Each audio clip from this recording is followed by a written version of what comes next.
Selamat malam teman-teman. Ya, saya sebut teman-teman ya. Senang sekali saya bisa hadir pada sesi kuliah malam ini. Ya, saya tahu teman-teman sudah capek ya, seharian kerja, sekarang disuruh kuliah gitu ya.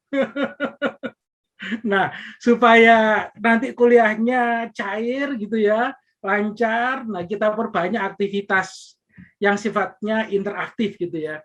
Jadi nanti kurang lebih dari 2 jam yang kita punya ya 120 menit, separuh teman-teman gitu ya. Tentu saja dalam aktivitas grup. Nah, materi kita hari ini adalah tentang bisnis model gitu ya. Nah, rujukan utama dari materi ini adalah buku yang dikarang oleh Alexander Osterwalder. Sebenarnya judul bukunya adalah Business Model Generation. Ya, siapa teman-teman yang sudah pernah baca bukunya? Boleh angkat tangan? Yang sudah pernah baca bukunya? Oke ya, saya lihat belum ada gitu ya. Jadi buku ini judul resmi aslinya adalah Business Model Generation, tetapi karena dia membawakan intisari dari buku itu adalah sebuah kanvas ya, kanvas.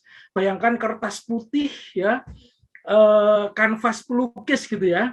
Apa itu kanvas nanti kita bicarakan lebih detail. Maka orang sering menyebutnya sebagai business model kanvas gitu ya. Judul bukunya Business Model Generation.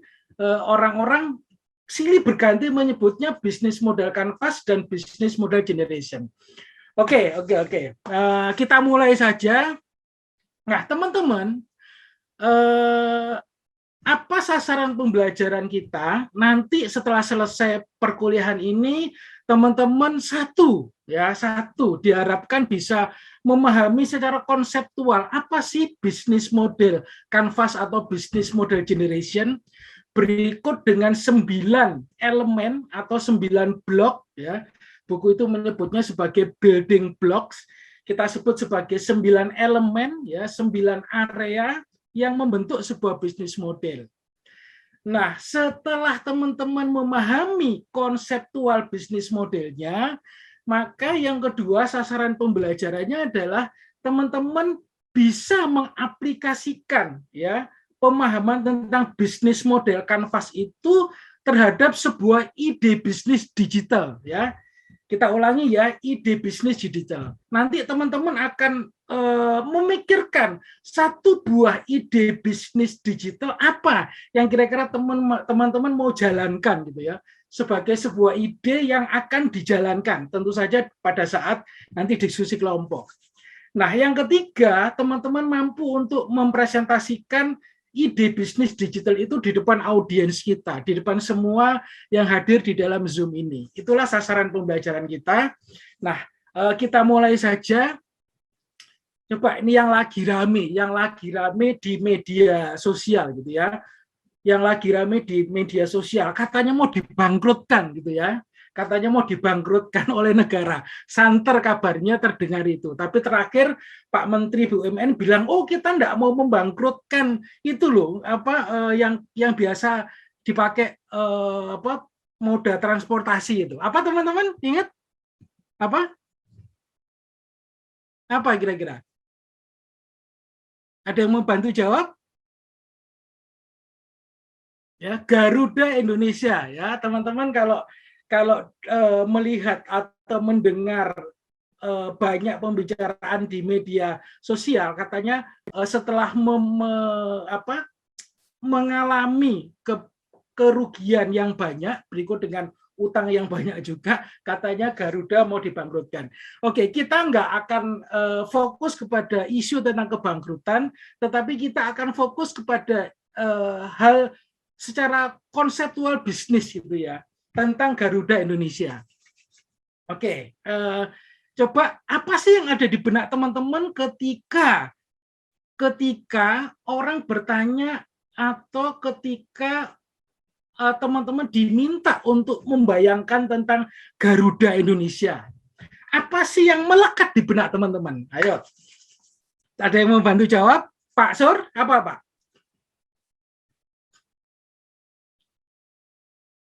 suaranya Pak, suaranya ya. Teman-teman bantu jawab, gak apa-apa jawab sebisanya. Kira-kira yang ada di benak teman-teman tentang Garuda itu apa sih? Silakan Mas Sur. Penerbangan internasional yang ada di Indonesia, Pak. Penerbangan internasional dari Indonesia. Oke, Mbak Cynthia, langsung tak tunjuk aja ya. Pesawat kelas eksekutif premium karena dia lebih mahal daripada harga tiket lainnya. Oke, betul Mbak ya. Pesawat kelas premium kata Mbak Cynthia gitu ya. Pak Nur Wahyu, silakan. Salah satu maskapai penerbangan yang terkenal di Indonesia. Oke, salah satu maskapai yang terkenal. Terkenal apanya, Mas?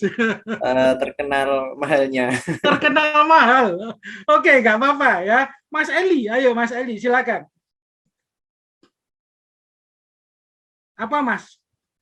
Salah satu maskapai penerbangan di Indonesia bertaraf internasional, kemudian dengan pelayanannya yang bagus sih, Pak. Oke, pelayanan bagus gitu ya. Tadi Mbak Cynthia maupun Pak Nur Wahyu bilang mahal gitu ya, eksekutif gitu ya, premium gitu ya. Pak Martinus, silakan Pak, mau coba? Iya Pak, kalau Pak? Menurut saya kalau Garuda tuh lebih ke nyaman ya, Nyaman, oke. Ya, kenyamanan untuk penerbangan entah itu jarak dekat atau jarak jauh. Dari segi harga juga lumayan ya, pasti ya ada harga membawa rasa ya gitu Pak. Oke, nah, ini penting ini ya. Nah, harga membawa rasa memang mahal tapi nyaman menurut Pak Martinus Bambang. Ada yang mau nambahkan? Silakan. Ada Putri Lestari, ada Pak Sahrul tadi ya, Pak Sahrul, ada Bu Siti Purwani. Silakan dua lagi boleh. Apa sih kalau kita ditanya tentang Garuda yang melekat pada benak kita? Kalau nggak salah Garuda pernah menerima penghargaan nomor 1 Pak ya. Untuk nomor 1 di Indonesia di dunia. Penghargaan nomor 1 untuk apa ya Pak? Layanannya. Pak, pelayanannya. Oke, pelayanannya oke, keren gitu ya. Satu lagi. Prestige. Apa ya Pak Maska? Ya apa Pak? Prestige gitu ya, prestige. Jadi kalau naik pesawat itu Garuda gitu ya. Dapat boarding tiketnya gitu ya, difoto terus ditaruh di mana? Diupload di mana? Medsos. Di medsos gitu ya. Supaya prestis. Saya ini loh pengguna Garuda, berkelas ya, premium, bisa bayar mahal. Nah, tapi suatu ketika ada yang bilang ke saya, Pak, Garuda itu sebenarnya enggak ada pramugarinya loh, Pak. Setuju enggak teman-teman? Enggak. Enggak ya. Boleh tanya Bro Lestari, kenapa kok Ibu enggak setuju kalau Garuda itu enggak ada pramugarinya? Karena tahun 2020 ke 2021 ya ada kasus tentang orang dalam si Garuda tentang sama pramugari kan Pak. Jadi yang aku tahu dari Garuda ya dalamnya Garuda itu bobrok, setahu aku dari hasil pemberitaan yang waktu itu ada kasus pramugari sama orang dalamnya gitu. Jadi kayaknya nggak mungkin juga maskapai nggak punya pramugari. Nanti di dalam pesawat yang mengarahkan penumpang siapa sih ya Pak? Oke, yang cerita saya tuh bilang gini, Pak, Garuda itu nggak ada pramugarinya, Pak. Saya bingung juga. Masa ya Garuda nggak ada pramugarinya? Perasaan terakhir kali terbang itu ada loh. Saya coba iseng tanya, maksudnya apa, Mas? Iya, Pak. Yang ada itu adalah mamanya pramugari, katanya. Artinya apa? Kebanyakan pramugari Garuda itu sudah banyak yang senior gitu ya, sehingga layak disebut dalam tanda kutip mamanya pramugari. Nah, ini intermezzo saja. Oke, dari beberapa pendapat teman-teman tentang mahal, premium, nyaman, tepat waktu, yang melekat di benak teman-teman itulah yang diingat oleh pelanggan, ya. Nah, dalam konsep bisnis model itulah yang disebut dengan value proposition.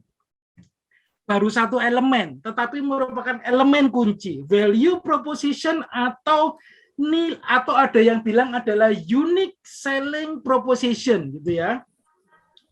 Apa sih benefit utama, nilai utama yang kita jual kepada pelanggan kita sehingga itu menjadi alasan utama pelanggan memilih bisnis kita, ya. Apa alasan pelanggan memilih bisnis kita? Teman-teman tadi sudah jawab di depan dengan sangat baik. Oke ya. Itu adalah pengantar dari sesi bisnis model kita. Saya akan lanjutkan dengan membagi screen ya. Oke. Ya, bukunya adalah ini. Ini adalah cover bukunya ya, dikarang oleh Alexander Osterwalder. Sasaran pembelajaran tadi sudah. Nah, teman-teman, selama 120 menit ke depan ini ya, inilah outline kita. Bagian satu pengantar, nanti ada diskusi grup ya. Ini merupakan diskusi awal. Kemudian bagian ketiga adalah penyampaian materi. Saya akan melanjutkan penyampaian materinya. Kemudian bagian keempat adalah diskusi grup lanjutan dan terakhir adalah presentasi setiap grup ya. Kira-kira ini bisa selesai dalam 120 menit. Nah, kenapa perlu diskusi grup awal? Karena pada diskusi grup lanjutan, teman-teman akan diminta untuk melengkapi ya sebuah kertas gitu ya. Kita anggap itu kertas. Itulah menurut Alexander Osterwalder, namanya susah disebut ya. Saya bilang Alex saja ya, Alex ya. Menurut Alex, si pengarang buku itu, itulah kanvas gitu ya, kanvas. Siapakah pelukis kanvas? Itu adalah Anda sebagai pemilik bisnis atau orang lain yang dipercaya untuk mengelola bisnis itu. Supaya apa? Dengan memahami konsep utuh tentang bisnis model, kita bisa memahami juga menjadi lebih baik. Sebenarnya kita berbisnis ini apa sih elemennya gitu?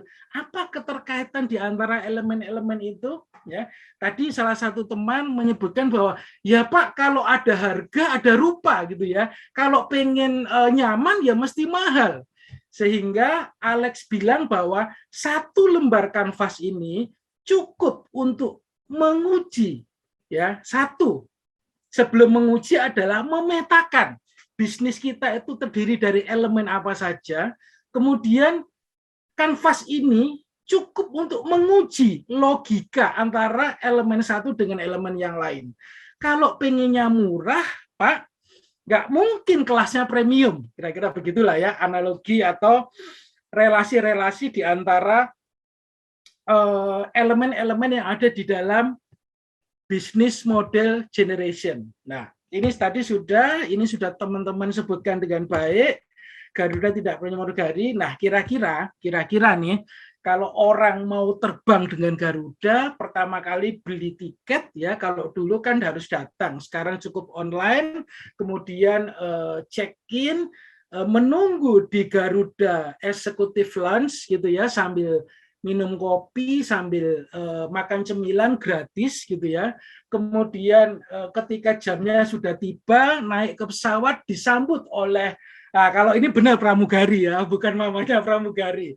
Disambut oleh pramugari yang bening ya, kemudian sepanjang perjalanan bisa menikmati hiburan in-flight entertainment, dan untuk trayek atau perjalanan jauh dapat complimentary makanan atau minuman yang enak gitu ya. Nah, sebenarnya kalau ditanya apa sih bisnis model itu? Bisnis model adalah sebuah gambaran yang menjelaskan bagaimana bisnis itu dijalankan. Ya, ada 3 pertanyaan krusial ketika kita menjelaskan tentang apa sih bisnis model sebuah bisnis. Satu adalah apa itu menyangkut benefit, value, manfaat, unggulan yang disampaikan atau yang akan diberikan kepada pembeli kita. Kemudian siapa, untuk segmen pelanggan mana sih value atau manfaat itu ditujukan? Dan pertanyaan ketiga adalah bagaimana Bagaimana itu berarti bagaimana menciptakan value, menciptakan benefit unggulan, menciptakan sebuah manfaat sehingga itu menjadi pilihan pelanggan. Lalu bagaimana menjualnya? Ya, menjualnya itu artinya bagaimana mengenalkan sebuah value itu kepada calon pelanggan kita. Lalu bagaimana juga ketika kita menjualnya atau menyampaikan value itu. Nah, seperti layaknya sebuah bisnis, ya, apa yang kita lakukan di dalam bisnis kita itu supaya menghasilkan keuntungan secara finansial, supaya bisa bertahan hidup dan bahkan berkembang menjadi bisnisnya menjadi besar dan berkembang lagi. Nah, inilah Alexander, gitu ya. Sebenarnya teman-teman, kalau kita baca di buku itu ya, buku itu adalah disertasi PhD Alex, ya. Kemudian sebelum itu dicetak menjadi sebuah buku, Alex ini pintar nih ya. Dia upload konsep bukunya itu ke dalam internet, oke ya. Dia mintakan feedback dari semua orang ya yang membacanya dan berminat. Nah, di dalam buku itu disebutkan bahwa ada 470 orang kontributor di seluruh dunia yang melengkapi penyusunan buku itu. Nah, kalau dipilah-pilah 470 orang itu ada yang grupnya pebisnis ya, mereka adalah pelaku real bisnis. Ada yang konsultan ya, ada juga yang akademisi. Semua saling melengkapi konsep buku sebelum buku itu diterbitkan. Nah, akhirnya setelah beberapa saat berlalu, buku itu terbit. Gitu ya. Dan buku ini yang saya ketahui menjadi sebuah buku yang wajib disampaikan atau diceritakan atau diinformasikan kepada mahasiswa di sekolah bisnis. Saya sudah menyampaikan materi ini di Universitas Putra ya untuk program magisternya. Mungkin saya sudah 50 kali menyampaikan materi ini untuk sebuah pelatihan publik atau sebuah pelatihan di korporasi, di PLN, di JNE, di ya banyak perusahaan gitu ya. Nah, yang satu kata disebut oleh Alex bahwa a piece of canvas is enough gitu ya. Satu lembar kanvas itu cukup ya untuk merancang ide bisnis, memetakan elemen bisnis kita dan menguji logika berpikir di antara atau relasi di antara elemen-elemen yang membentuk bisnis kita. Karena itu seringkali disebut sebagai bisnis model kanvas. Nah, oke. Inilah kanvas menurut versi Alex gitu ya. Teman-teman kalau bayangkan ini adalah selembar kanvas ini dibagi menjadi 9 kotak gitu ya, dibagi menjadi 9 kotak. Yang mana kotak tengahnya disebut dengan value proposition. Teman-teman sudah paham ketika kita berdiskusi tentang Garuda. Nah, bayangkan value proposition ibarat gini. Saya yakin teman-teman pernah melihat sebuah show ya, sebuah pagelaran musik atau sebuah pentas band, betul ya? Nah, bayangkan value proposition itu adalah on stage ya, di atas panggung. Apa sih yang dijual di atas panggung? Oke, saya mau tanya. Kira-kira kalau ada sebuah konser musik, sebuah pagelaran band, sebuah pertunjukan penyanyi terkenal gitu, apa sih sebenarnya yang dijual dari sebuah panggung itu? Ada yang mau jawab nggak? Oke, siapa yang mau bantu?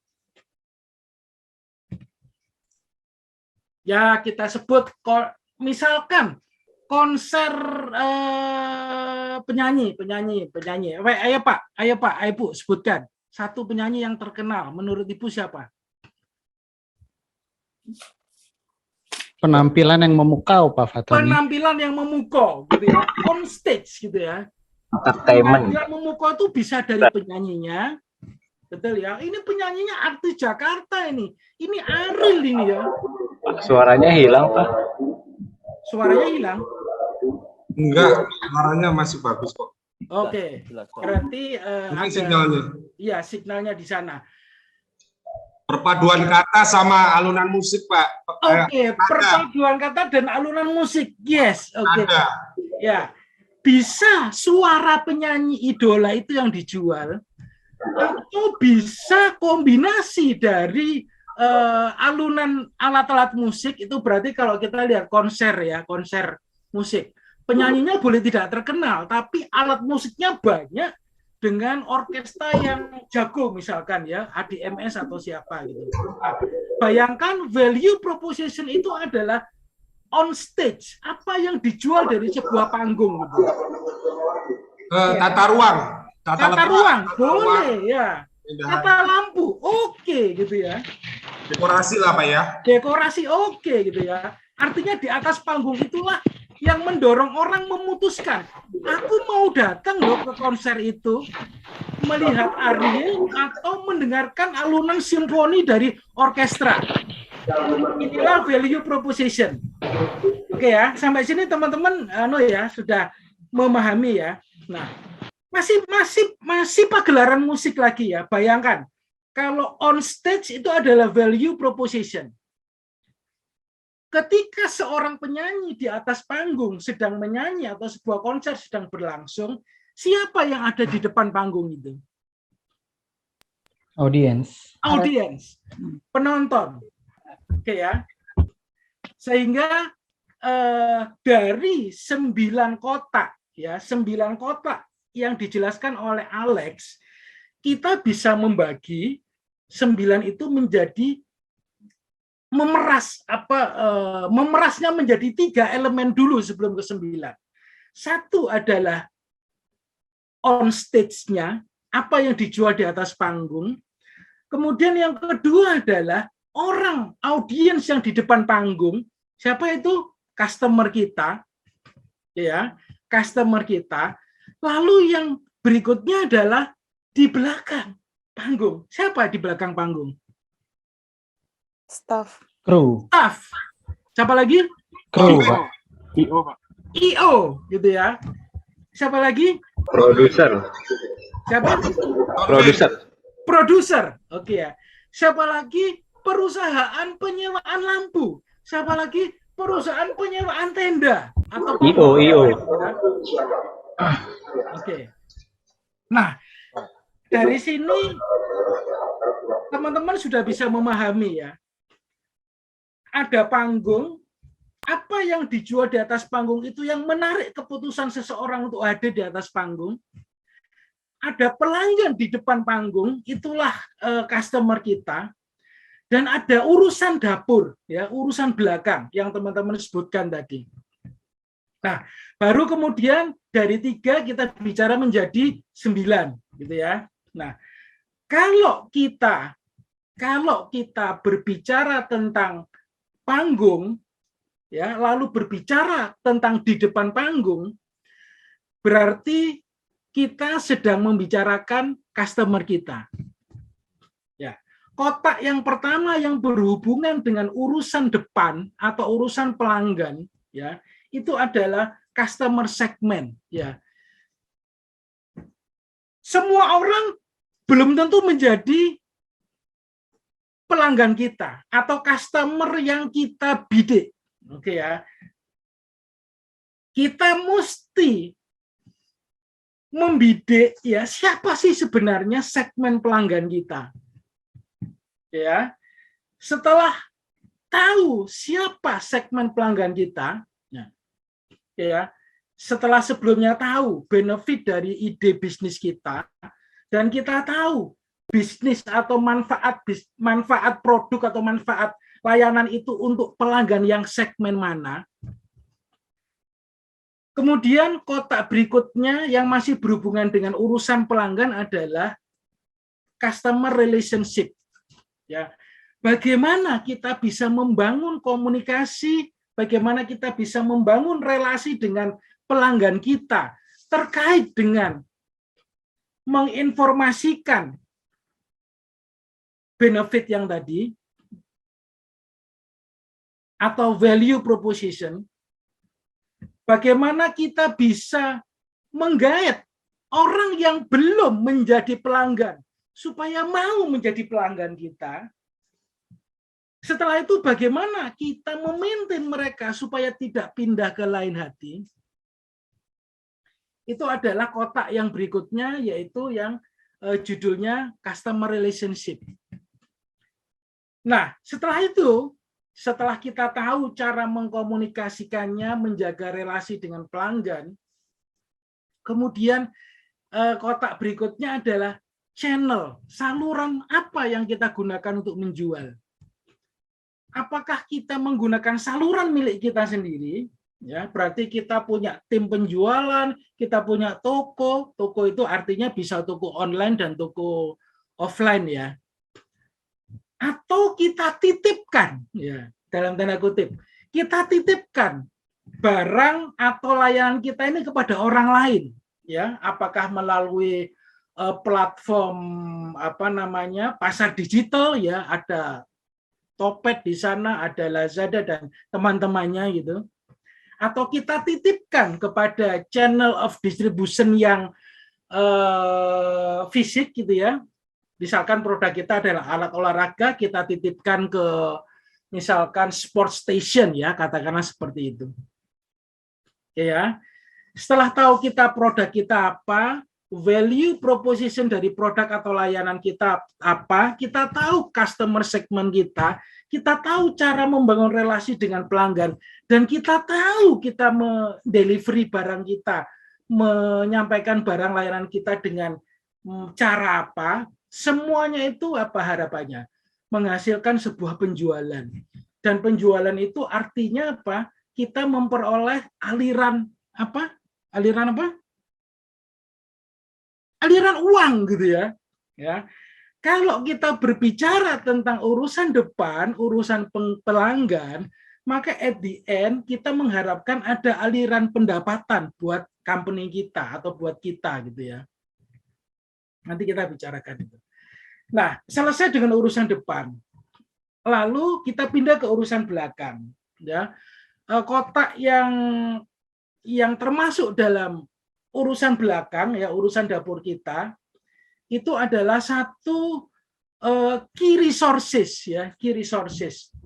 Apa sih sumber daya penting kita yang kita miliki ya? Kita bisa bicara brand, kita bisa bicara sebuah resep, kita bisa bicara tentang kualitas tim kita ya. Kita bisa bicara tentang jumlah finansial yang kita punyai ya untuk mensupport bisnis kita. Kita bisa bicara tentang alat ya atau fasilitas yang kita punyai bisnis kita. Itu adalah sebuah resources buat kita. Nah, tentu dalam konteks bagaimana kita menciptakan value, kita perlu strategic partner ya atau mitra strategis. Apakah itu supplier kita, apakah itu konsultan kita, apakah itu media, apakah itu bank yang mensupport financing kita. Lalu apa saja main activity, aktivitas penting kita untuk membuat dan melaksanakan bisnis kita ya. Kalau biasanya ya kalau perusahaan dagang itu ya kulak, kemudian simpan dan menjual.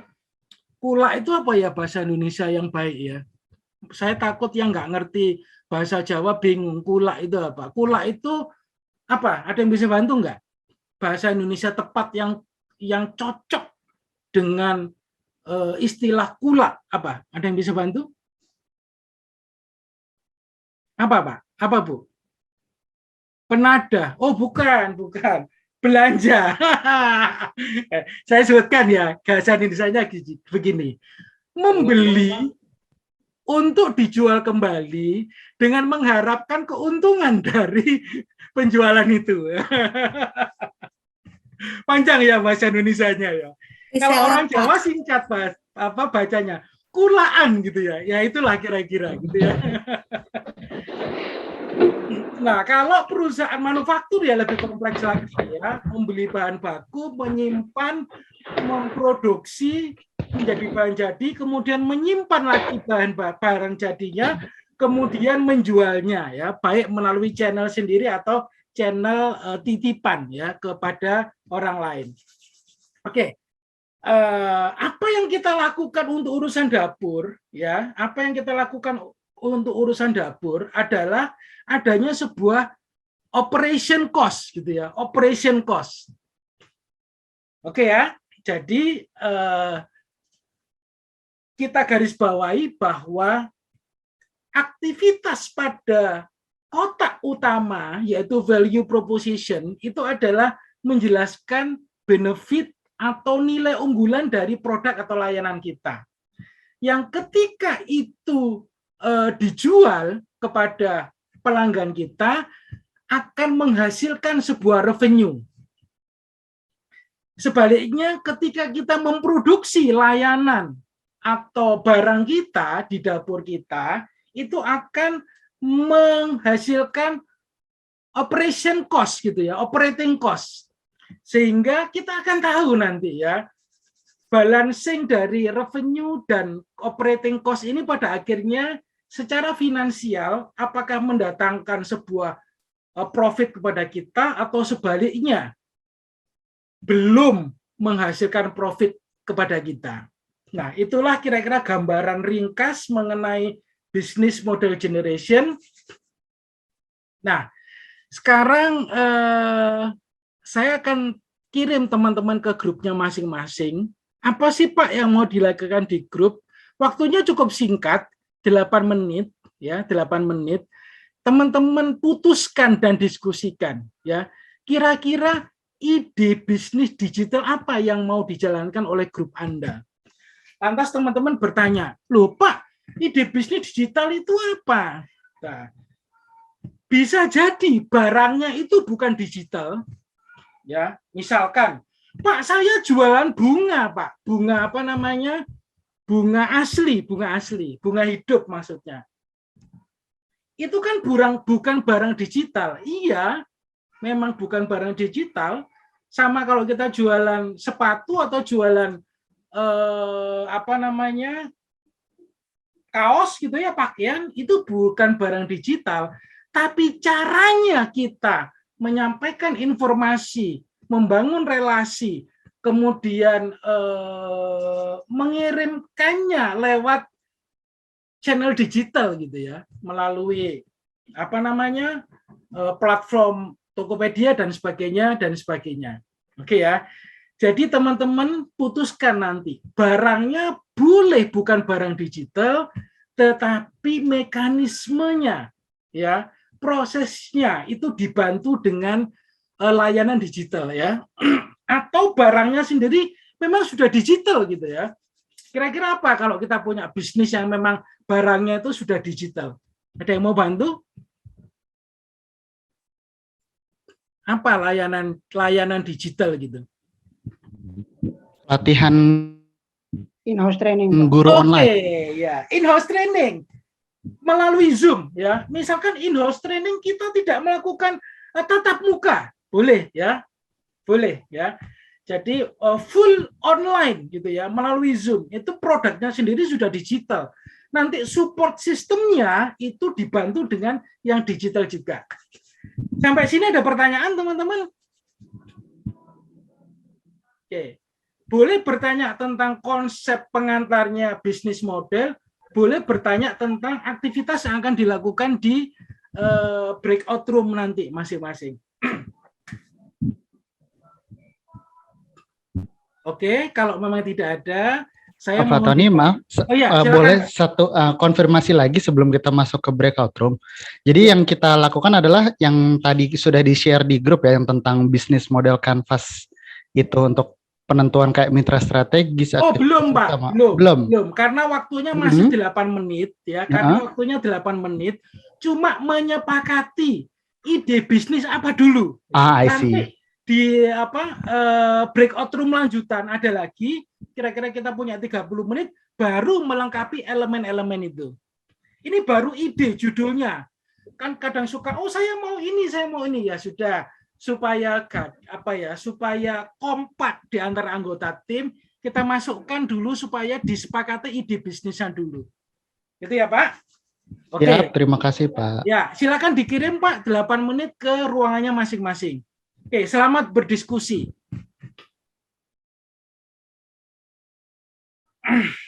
Oke ya, kita balik lagi.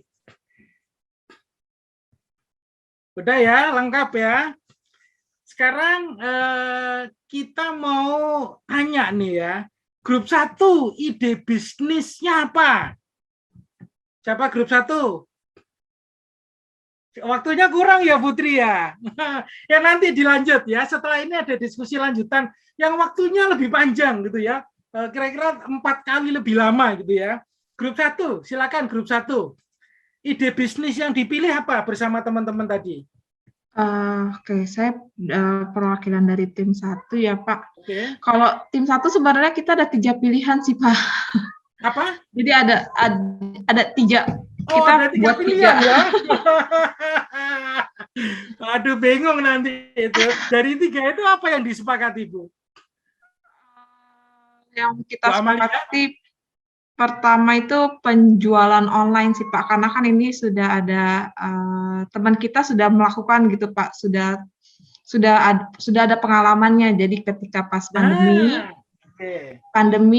sebelum pandemi memang sudah berjualan ikan lele, tapi karena ada pandemi penjualan lele itu sempat menurun. Ini tadi dari Pak Septian kalau nggak salah. Jadi dia bikin modifikasi untuk penjualan lelenya itu dibuat matang gitu Pak, jadi dibuat frozen. Jadi pembeli tinggal buat aja gitu, tinggal goreng aja gitu. Jadi lebih mempermudah si pembeli gitu sih Pak. Oke.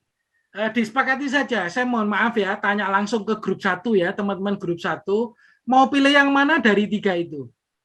Ayo, speak up. Ayo, silakan jawab aja langsung. Grup 1, siapa grup 1?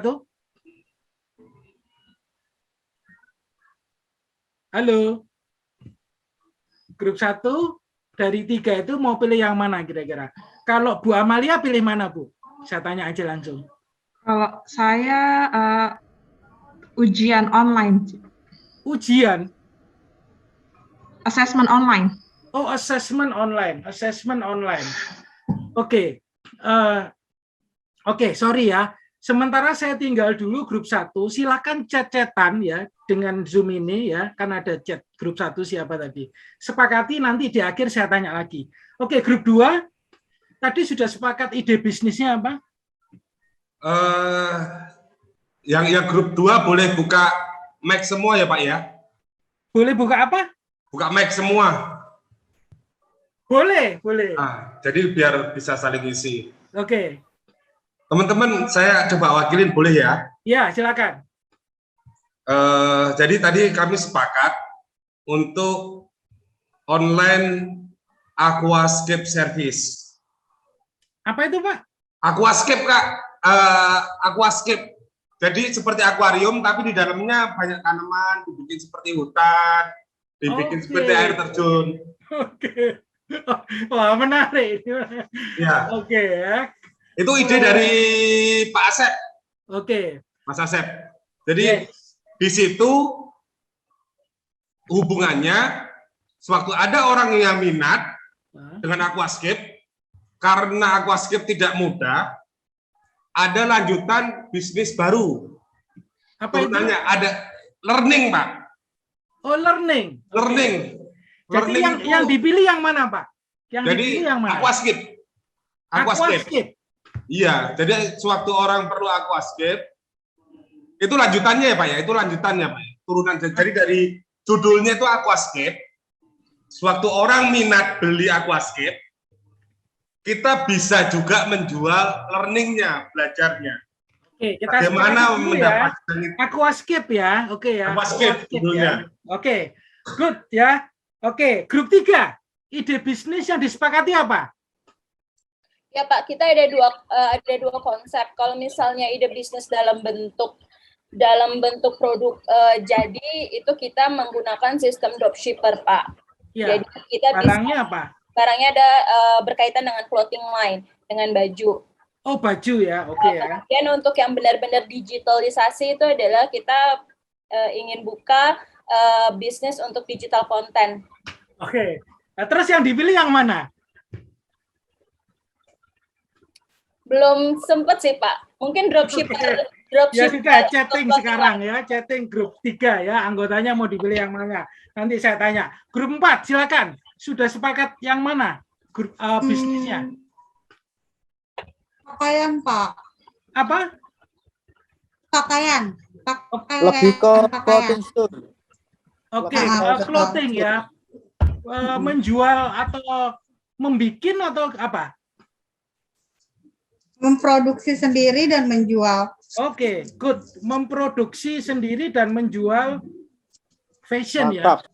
Tapi belum selesai diskusi, Pak. Ya, nggak apa-apa ya. Tapi kan sudah merujuk ke sini ya, memproduksi dan jual clothing ya. Yes, grup 5. Apa ide bisnisnya? Dari grup 5 kebetulan kan tadi saya ajak koordinasi, Pak. Cuma saya sapa nggak ada yang nyaut, Pak. Saya juga bingung ini gimana. Ya sudah, Pak Martinus Bambang, kira-kira apa, Pak? Menurut Bapak? Sambil di jalan nih. Ya. Kalau saya ini Pak ya, kalau saya pribadi itu jualan ini Pak, kuliner Pak. Kuliner, oke. Kuliner ya. Ya, Pak. Good. Oke, yes. Kuliner ya. Grup 6. Grup 6, tadi grup 5 aneka kuliner, grup Kuliner, 6 ya? adalah grup 6 kafe minuman gitu. Oke, Karena kan minuman ya. karena menyasar semua sekarang anak-anak kan sering nongkrong gitu kan di kafe untuk minuman. Jadi kita Minuman pilih kopi ya, Pak ya, spesifik ya. kita kopi dan teh karena kan takutnya ada yang nggak suka kopi jadi bisa menikmati teh gitu. Jadi bisa menggait customer lebih banyak lagi gitu. Oke. Balik ke kelompok 1, apa ide bisnisnya? Udah disepakati?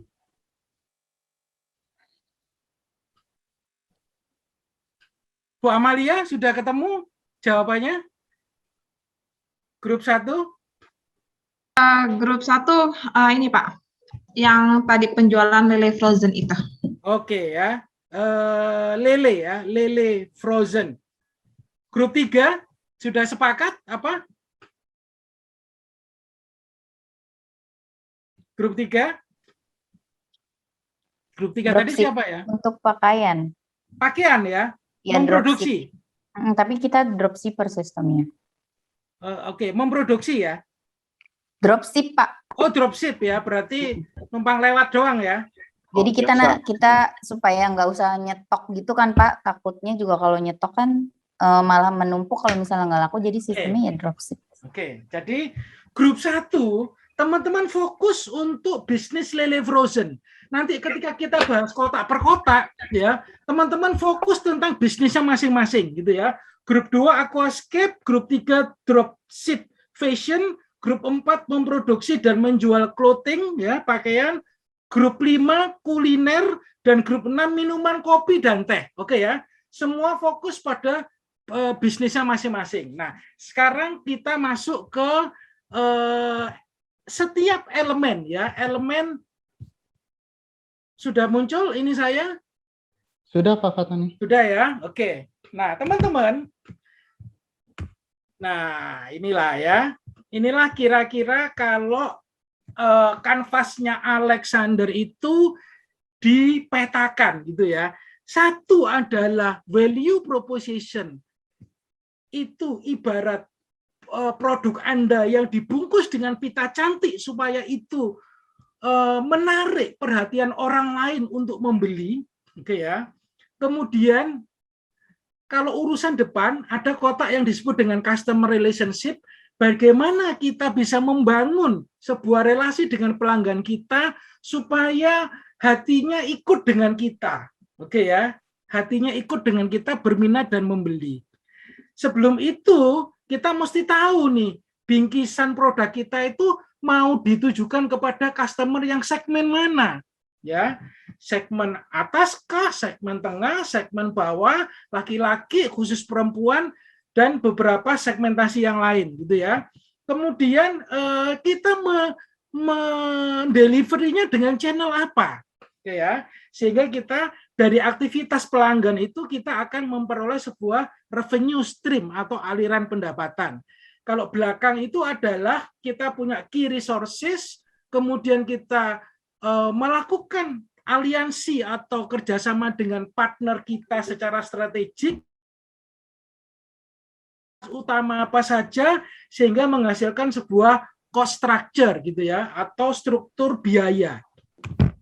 Nah, grup Anda diminta mendiskusikan sudah. Nah, sayangnya ini online ya. Kalau offline seru nih ya. Jadi bayangkan kanvas itu ditempel di dinding ya, besar sekali kanvasnya, dan kita bermain dengan post-it gitu ya. Semuanya nulis, tempel, seru banget. Nah, ini salah satu contoh keseruan kita kalau kita bermain bisnis model kanvas secara offline gitu ya. Nggak apa-apa, ini juga tidak kalah menariknya kalau kita melakukannya secara online gitu ya. Ini sudah teman-teman punya bisnisnya tadi. Nah, balik ke sini. Nah, bayangkan value proposition itu adalah panggung ya. Orang ini misalkan penyanyi, yang dijual adalah penyanyinya ya, suaranya atau grup bandnya gitu ya. Kalau urusan pelanggan itu customer segment, channel of sales, customer relation, yang belakang itu adalah key resources. Ini kita sudah bahas semua ya. Nah, sekarang kita masuk satu persatu. Fokus kepada bisnis Anda masing-masing. Value proposition itu adalah apa sih yang membuat pelanggan kita itu memutuskan untuk membeli produk kita. Oke ya. Dan itu menjadi alasan utama mengapa dipilih oleh mereka gitu ya. Yaitu sebuah value, manfaat, nilai yang diunggulkan. Nah, contohnya. Kalau kita berbicara tentang Air Asia, kira-kira apa value proposition Asia? Apa Air Asia? Ada yang bisa bantu? Apa? Low budget, yes. Sehingga dia punya jargon. Now everyone can fly. Sekarang ini semua orang bisa terbang loh ya. Karena apa? Karena low budget gitu ya. Urusan selamat ya nanti gitu ya. Urusan selamat nanti. Yang penting low budget dulu gitu ya. Alasan efisiensi atau alasan ekonomisnya itulah yang membuat orang memilih saya mau terbang dengan Air Asia, bukan dengan Garuda seperti yang teman-teman tadi sudah bahas di depan. Oke ya. Kalau ini, apa kira-kira value proposition-nya? Dorongannya, Pak. Apanya? Pressure. Ngawur wong yes. Karena kuatnya ya, karena apa namanya? Kualitasnya ya. Saya dulu juga bingung kok gini ya. Suka disuruh mama saya tuh ya. Tony, itu matikan sanyonya, itu matikan, itu sudah waktunya dimatikan gitu ya. Padahal merek pompanya apa, Pak? Sanyo. Bukan Sanyo gitu ya. Tapi orang bilang bahwa pompa air itu ya Sanyo gitu ya. Matikan Sanyonya. Sama seperti orang ketika saya sebut merek ya Honda gitu ya. Naik motor apapun disebut naik Honda gitu ya. Itu ada di sebuah daerah yang bilang seperti itu. Nah, kalau Mercy ya nyaman gitu ya. Kalau BMW ya performance kinerja mesinnya itu brung kenceng gitu ya. Ya, teman-teman kalau bawa Mercy itu meskipun 3000 cc itu gak sekencang BMW bisa wut gitu enggak, tapi tapi enak apalagi yang duduk di belakang gitu ya. Nah, sehingga kalau kita bicara value proposition ya, nilai unggulan penjualan, kita bisa bicara mengenai harga, kita bicara mengenai kualitas. Ya, umumnya dua hal itu yang menjadi kutub kiri dan kutub kanan ya. Kinerja atau kualitas dan harga. Baru kemudian ada di tengah-tengahnya itu adalah sifat kebaruan, kemudian kemudahan penggunaannya, kemudahan memperolehnya, bahkan atau status merek gitu ya. Kalau ditanya, kenapa kok pilih iPhone? Kok nggak pilih Samsung? Ya ini iPhone gitu loh Pak. Kalau ditanya, kenapa sih pilih iPhone? Ya nggak bisa bilang Pak, ini iPhone gitu loh. Jadi kalau punya iPhone itu serasa berkelas gitu ya. Sama seperti kalau naik Garuda serasa berbobot gitu ya, berbobot kayak saya gemuk gini ya. Oke. Nah, setelah kita bicara tentang value proposition, kita bicara tentang urusan depan, yaitu kita bicara tentang segmen pelanggan, ya. Gampangnya inilah ya, segmen pelanggan. Teman-teman bisa memilih satu segmen pelanggan yang sempit, ya. Misalkan kalau ini adalah orang yang punya uang yang naik pesawat yang tidak bisa dilayani oleh pesawat yang berjadwal reguler, milihnya apa? Sewa jet gitu ya, sewa jet sekaligus juga sewa Rolls Royce-nya gitu ya. Ini bisnisnya apa ada yang beli? Ada, tapi kecil gitu ya. Ceruknya tuh sempit gitu ya. Tapi ada yang bikin bisnis ini dan ada juga yang membelinya gitu. Atau seperti ini gitu ya, semuanya disikat gitu ya, semuanya disikat segmennya. Kalau yang sebelah kanan ini ya, yang antri-antri itu ya, dan sebelah kiri sama-sama punya kebutuhan apa? Berinvestasi. 5 juta, yang sebelah kiri ibu-ibu itu investasinya 500 juta gitu ya, sehingga disebut sebagai nasabah prioritas. Satu ngantrinya ya berdiri, wong cuma mau nabung 5 juta. Ya. Satu duduk sambil ngopi gratis, sambil nonton TV. TV-nya HBO pula. Ya. Ini melayani nasabah yang berkebutuhan sama, tetapi terklasifikasi menurut kalau yang ini duitnya besar, kalau yang ini duitnya biasa-biasa saja. Oke ya. Nah, elemen yang kedua adalah customer relation, yaitu komunikasi yang dibangun perusahaan dengan pelanggan atau dengan calon pelanggan pada saat akuisisi. Orang itu belum jadi pelanggan kita, tapi kita tarik supaya dia bisa menjadi pelanggan kita. Nah, kalau sudah ditarik bagian dari pelanggan kita, bagaimana dia bisa ditahan gitu ya, supaya tetap menjadi pelanggan kita. Nah, contohnya ini ya, Telkomsel gitu ya, gratis nelpon berjam-jam gitu ya. Jadi orang yang pakai selain Telkomsel bilang, masa iya sih pakai Telkomsel itu bisa gratis berjam-jam? Ya, tapi syarat dan ketentuan berlaku setelah 1 menit telepon, kemudian baru gratis nelpon berjam-jam. Tapi ini kan sebuah bentuk komunikasi yang menggugah orang untuk jadi pelanggannya Telkomsel gitu ya. Nah, kemudian kalau sudah jadi pelanggannya dijaga. Siapa yang mau terbang ya jadi pelanggan Telkomsel dengan pemakaian tertentu bisa masuk loh ke Telkomsel Lounge gratis. Saya pernah masuk, nggak bayar, tinggal nunjukkan saja nomor kita dan syaratnya sekian rupiah per bulan average itu bisa masuk gratis. Ini benar.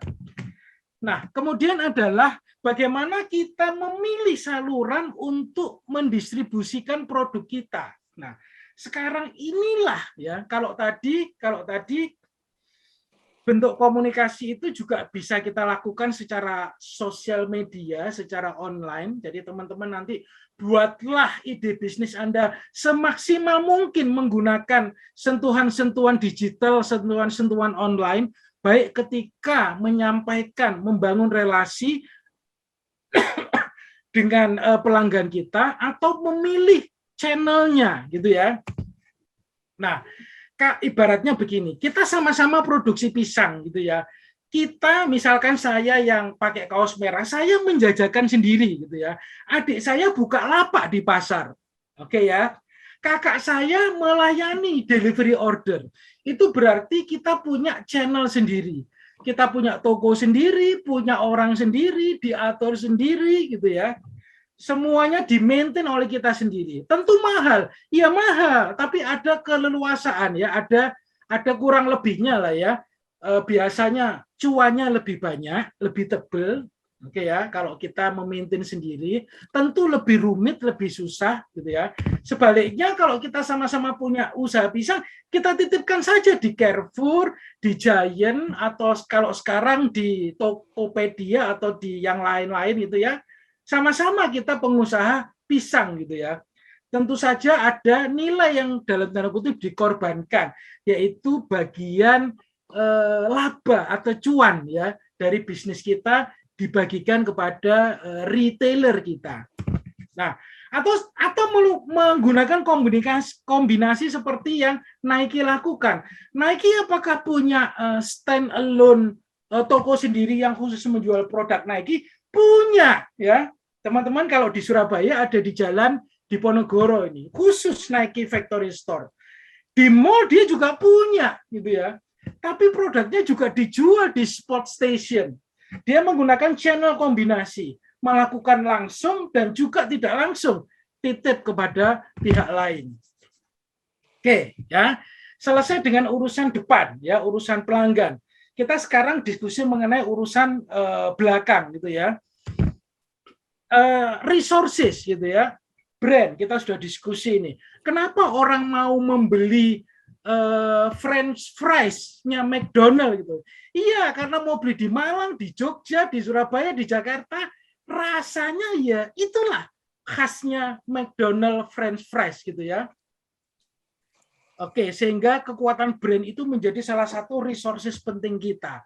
Buat Telkomsel ya, resources pentingnya adalah ini apa?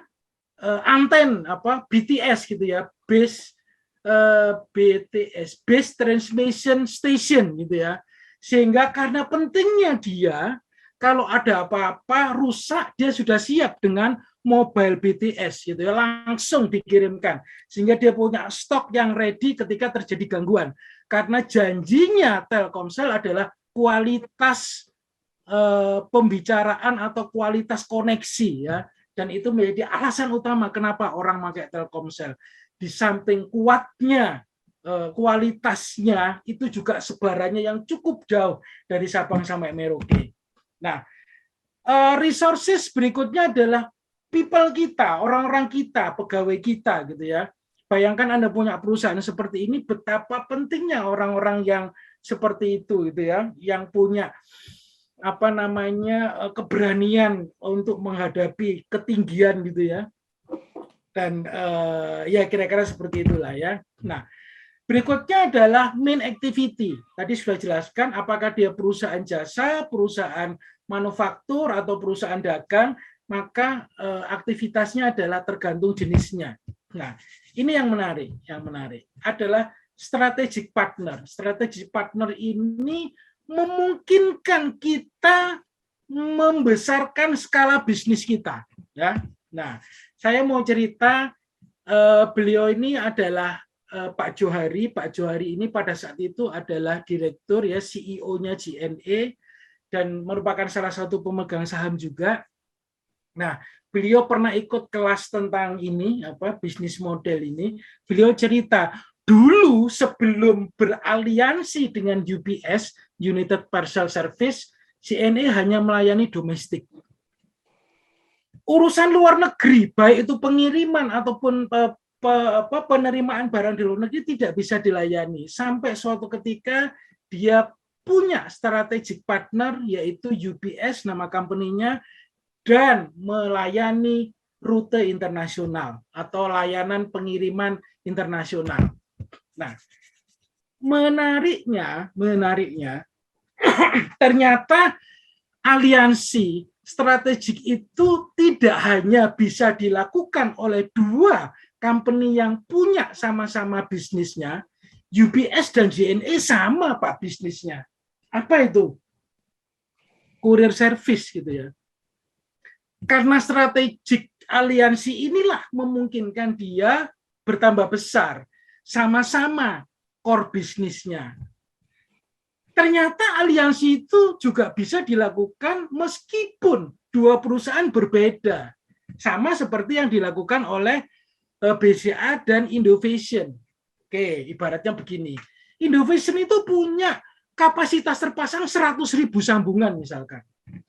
Sekarang sudah terpasang 60.000 sambungan sehingga 40-nya masih idle gitu ya. Dengan dia melakukan kolaborasi dan strategi aliansi dengan BCA, nasabah BCA akhirnya datang 15.000 orang sehingga sekarang dari 60.000 menjadi pelanggan menjadi 75.000. Berkuranglah idle capacity-nya dia. Kalau ditanya, Pak, penyusutannya Beda enggak? Sama ya, mau punya pelanggan 60.000 atau 75.000 sama biaya penyusutannya. Biaya operasionalnya mungkin beda, tapi enggak beda jauh gitu ya. Karena semuanya sudah terpasang.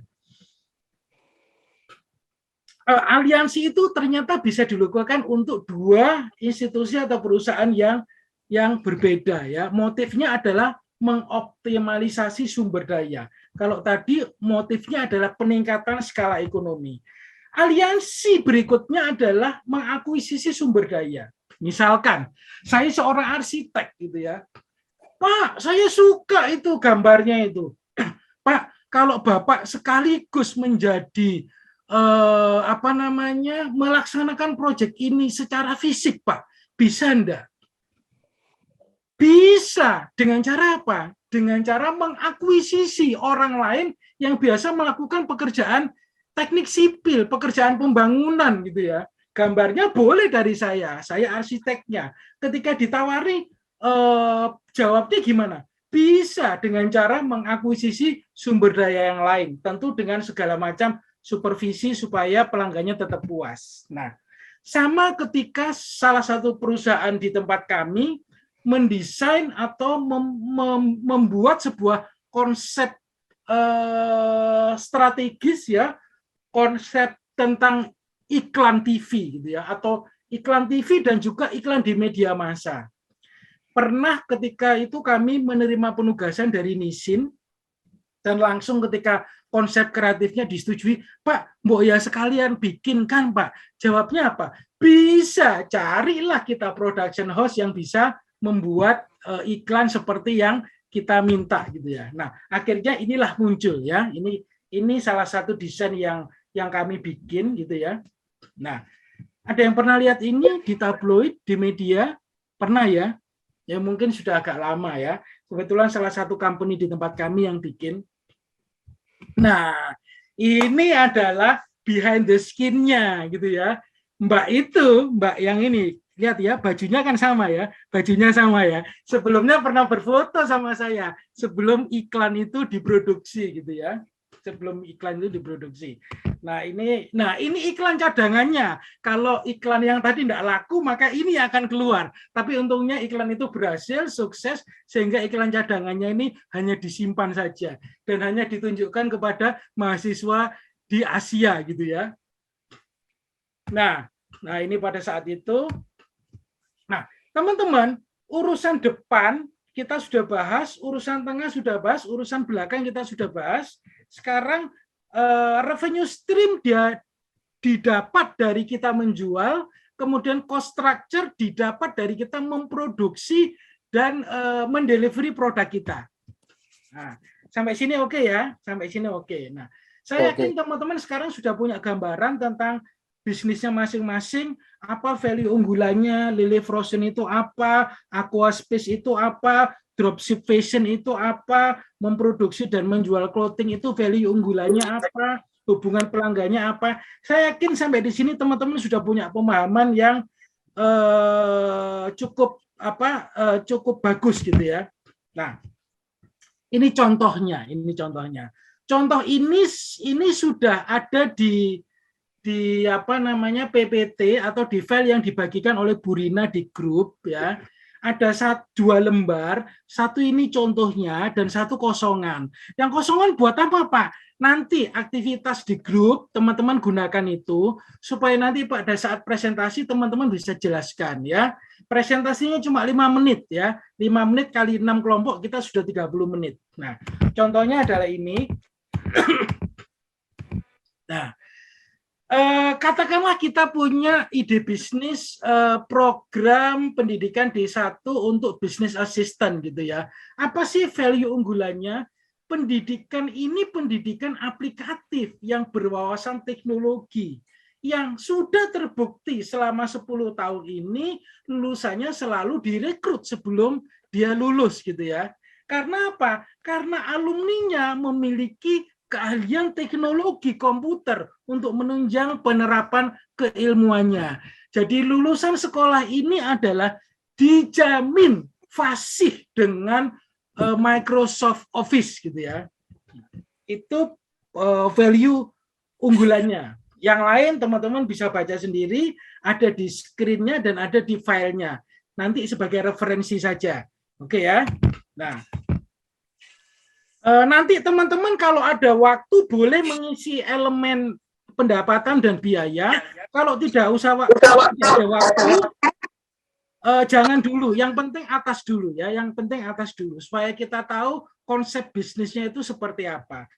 Oke ya. Nah, teman-teman sekarang akan dikirim 30 menit, oke ya, untuk apa? Mendiskusikan dan melengkapi bisnis model Canvas atas ide bisnis grup yang tadi sudah teman-teman putuskan. Nah, sebelum ke sana, oke, saya mau tanya, adakah yang ingin ditanyakan kembali terkait dengan pemahaman konsep bisnis model Canvas?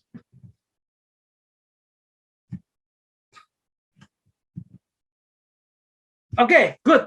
Berarti teman-teman sudah paham dengan baik. Saya minta tolong teman-teman dikirim 30 menit ke grupnya ya, melengkapi 7 dulu ya, 7 yang atas. Kalau ada waktu boleh melengkapi yang bawah. Setidaknya 7 elemen yang atas tentang ide bisnis digital Anda. Pergunakan sentuhan-sentuhan digital sebanyak mungkin, apakah melalui platform market digital dan sebagainya, karena zaman sekarang ini adalah zamannya digital gitu, sehingga konsep bisnis model akan lebih survive seandainya kita juga ikut gelombang digital ini. Oke teman-teman, selamat berdiskusi. 30 menit teman-teman punya waktu di sana. Nanti saya akan kelilingan ya sebentar ke grup-grup. Oke. Silakan Mas Ical dibantu teman-teman dimasukkan ke dalam grupnya masing-masing. Selamat berdiskusi dan selamat melengkapi BMC-nya.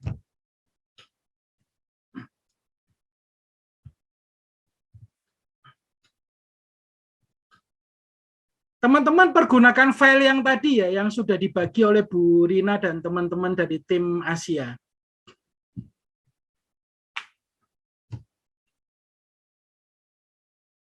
Gimana teman-teman? Cukup waktunya? Nggak cukup, Pak. Cukup ya? Ya sudah. Kurang. Besok kita tambahi 1 atau 2 jam lagi ya. Kita bikin sesi lagi. Oke. Saya tadi sudah mampir ke semuanya, rata-rata oke ya. Nah, saya yakin teman-teman sudah menunjuk siapa juru bicaranya. Nah, ini rule of the game-nya dulu. Waktunya hanya bisa 4 hingga maksimal 5 menit ya. Kalau sudah lewat, saya mohon maaf akan saya potong ya. Karena apa? Nanti kalau kepanjangan kita semakin malam selesainya ya. Padahal saya tadi diberi waktu maksimal 120 menit, Pak, gitu ya. Oke ya. Nah, itu rule of the game-nya dulu. Nah, siapa yang mau jadi volunteer? Siapa yang mau maju duluan grupnya? Kelompok 6, Pak, boleh dong. Kelompok 6, Pak. Grup 4, grup 6, 6, Pak. Oh, 6 ya. Oke. 1 dulu kali, Pak, dari awal. Minuman kopi dan lampat. Yes. Silakan. Waktu dan screen saya persilakan untuk dipakai ya. Saya akan jadi pendengar yang baik. Ya, oke. Saya mulai ya dari kami dari kelompok 6 gitu ya. Kebetulan saya juru bicaranya gitu. Nanti teman-teman yang lain kelompok 6 boleh menambahkan. Jadi kami mengusung konsep kafe segar. Jadi di mana yang masuk begitu keluar akan menjadi segar gitu ya. Yang pertama, value unggulan kami adalah kopi premium nih, racikan sendiri. Kita nggak beli jadi, kita racik sendiri di tempat, kita teliti sendiri, ada QC-nya gitu ya. Dan kalau nggak kopi nih, kalau nggak bisa kopi, ada produk teh premium pula gitu. Jadi customer yang non coffee pun juga bisa ikut gitu. Dan bahkan ada tehnya bisa untuk kesehatan. Customer yang sepuh juga bisa kita kasih teh untuk kesehatan gitu ya. Dan di sini juga tempat nih nyaman untuk nongkrong, bekerja ataupun bikin skripsi. Ini enak banget nih tempatnya nih di sini nih, gitu ya. 24 jam, free wifi jelas, ada live music. Nah, biar nggak keganggu, lantai bawah live music, lantai atas juga untuk yang non live music nih gitu ya, untuk customer yang pengen serius gitu mengerjakan skripsi gitu ya. Nah, ada yang unik, nail art gitu ya. Jadi untuk biasa kan kopi-kopi ini lelaki gitu ya, lelaki. Nah, ini kita untuk menggait customer cewek nih lewat nail art gitu loh. Jadi mereka sambil ngopi, nail art gitu kan, cantik-cantik, ngopi cantik ya istilahnya, cantik-cantik, terus mereka bisa foto-foto deh. Nah, gitu. Dan kafe kita ini full online system ya. Jadi nggak ada tuh pesan menu, Pak menunya bentar ya saya bawakan. Oh silakan scan aja. Pesan juga silakan langsung scan, nanti masuk ke dapur gitu. Tadi ditambahin juga sama Fatoni untuk menghilangkan customer bete ini menunggu. Kalau misalkan ini ada menu ini nggak? Oh habis Pak, sebentar saya tanya dulu ke belakang, bolak-balik. Nah di situ ada tuh. Jadi full online system value unggulannya. Nah kita masuk ke segmen pelanggan. Pelanggannya adalah milenial kantoran nih, milenial kantoran gitu, anak orang kantor pulang kantor atau istirahat. Terus Gen Z anak SMA, bahkan anak kuliah yang mau skripsi gitu ya, penikmat kopi, dan tentunya customer luar kota gitu ya. Kenapa ada customer luar kota? Nah nanti nih saya akan jelaskan nanti, karena ada hubungannya nih, kenapa dengan customer luar kota gitu ya. Nah di sini saluran jualnya yang jelas dine in jelas, take away, self delivery, misalkan yang nggak nyaman, aduh pesan ojol, takut nggak percaya nih, ya udah saya pesan self delivery aja dari Cafe Segar, nanti yang akan antarkan gitu. Itu ada juga yang pengguna online delivery seperti ojol gitu kan, yang mau menggunakan promo-promonya bisa. Nah bahkan kita juga ada e-commerce nih untuk customer luar kota. Kita pakai Tokopedia, pakai Blibli, pakai Shopee, Lazada, semua kita buka e-commerce kita gitu ya. Dan hubungan hubungan pelanggannya, ada sosmed ya, sosmed kita yang lagi in banget kan IG dan TikTok tuh sarana promosi banget itu yang bisa menjangkau customer gitu ya. Terus ada Facebook Ads juga, Google Ads juga. Kita juga bikin channel YouTube nih. Kita kayak bikin short movie gitu atau testimoni customer ataupun teaser. Teasernya itu untuk di ini nih ada tadi kan kalau testimoni bisa kelas untuk bonding, yang teaser tadi kelas untuk bonding. Jadi misalkan kita bikin kelas barista gitu, kelas meracik teh, kelas minum teh gitu ya, kelas nail art gitu. Jadi sarana promosi kita juga untuk menggait pelanggan gitu ya. Dan terakhir ada endorse artis untuk mini konser gitu. Artis-artis yang lagi naik daun kita undang buat ngisi mini konser. Lumayan bisa memenuhi kafe kita gitu ya. Nah, kemudian masuk ke aktivitas utamanya kita nih. Aktivitas utamanya Cafe Segar nih ngapain aja? Yang jelas daily sosmed post. Ini daily nih harus kita aktivasi sosial media kita seperti yang waktu itu Pak Tanadi bilang. Terus kemudian cavity-nya tuh brewing on site gitu. Jadi benar-benar diracik semua di tempat gitu. Mungkin memang agak lama daripada yang kopi instan, tapi rasanya itu nggak akan bohong kalau brewing on site gitu ya. Terus ada promo menarik mingguan gitu. Promo menarik mingguan, contoh 10 orang pertama yang datang gratis coffee latte misalkan gitu, atau promo ulang tahun, yang berulang tahun dapat diskon 70% atau bahkan 100% gitu. Dan ada giveaway juga melalui sosial media gitu kan. Terus 1 menit Pak, sorry Pak. Siap Pak, adalah biji kopi pilihan, daun teh pilihan, dan self drip. Self drip ini adalah yang tadi untuk customer luar kota yang mau merasakan kopi dari kita gitu. Kopi dari kita tanpa ada kekurangan quality control, mereka sudah kita racikan sesuai dengan porsinya kita, dan kita akan kirim via e-commerce gitu. Jadi luar kota bisa merasakan itu, dan layanan customernya itu kelas BCA banget. Jadi semua karyawan kita tuh semua terlatih seperti BCA, ramah-ramah ya, teman-teman tahu sendiri ya. Terus kafe juga nyaman ber-AC, dan ada juga yang outdoor buat yang mau merokok mungkin ya. Mitra strategis kita jelas ada sosmed. Kita juga sewa influencer dan customer testimoni yang kita masukin ke dalam YouTube, dan kita juga menggait komunitas pecinta kopi gitu. Jadi buat mereka mouth to mouth-nya tuh biar kuat gitu. Baik Pak, maaf Pak mungkin melebihi waktu kafe dari kelompok 6 seperti itu. Terima kasih Pak Fatoni. Waktunya pas ya, 5 menit lebih 5 detik, keren. Terima kasih grup 6. Berikutnya grup berapa? Silakan.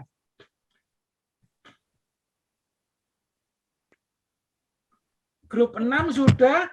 Grup kuliner gimana? Grup 4, Pak. Grup lele? Grup 4, Pak. Grup 4, silakan. Ayo. Ya.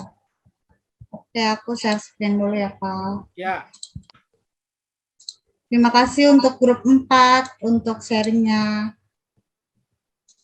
Oke, mulai sekarang. Go. Oke, grup 4 kita nama toko kita adalah Rain Clothing. Ini hasil diskusi grup 4. Jadi kita selain menjual pakaian, kita juga membuat pakaian itu sendiri.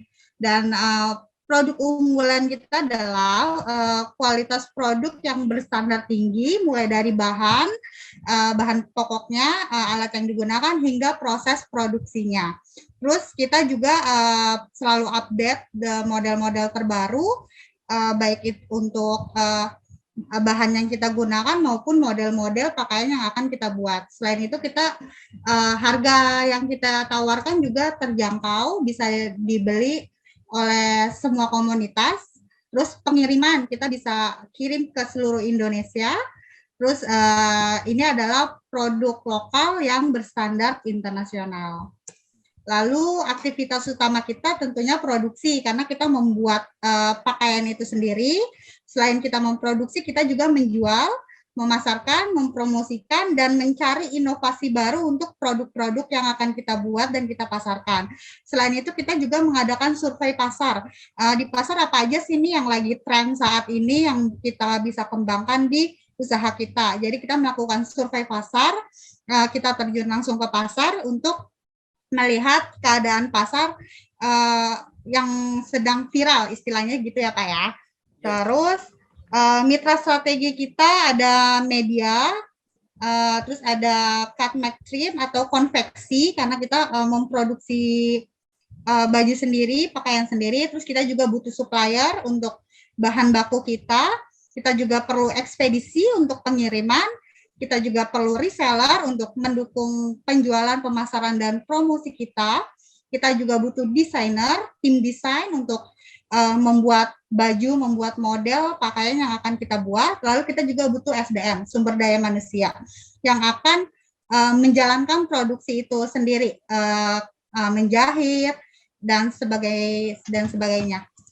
Lalu ada sumber daya kunci. Di sini sumber daya kunci ada bahan baku tentunya, terus tim desain yang ternama, kita ambil desainer-desainer yang handal, yang ternama ya.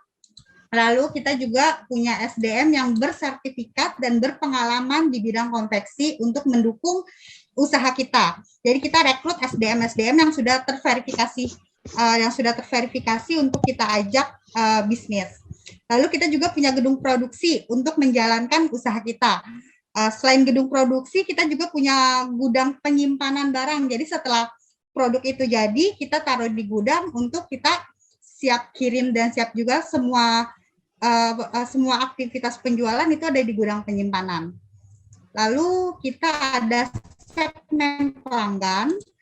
Segmen pelanggan ini target utama kita adalah pengguna media sosial, karena pengguna media sosial saat ini kan sedang tinggi ya Pak. Jadi kita akan genjot promo kita melalui media sosial. Maka dari itu segmen pelanggan utama kita adalah pengguna media sosial. Selain itu baju kita juga diperuntukkan untuk wanita dewasa, pria dewasa, anak-anak sampai usia lanjut.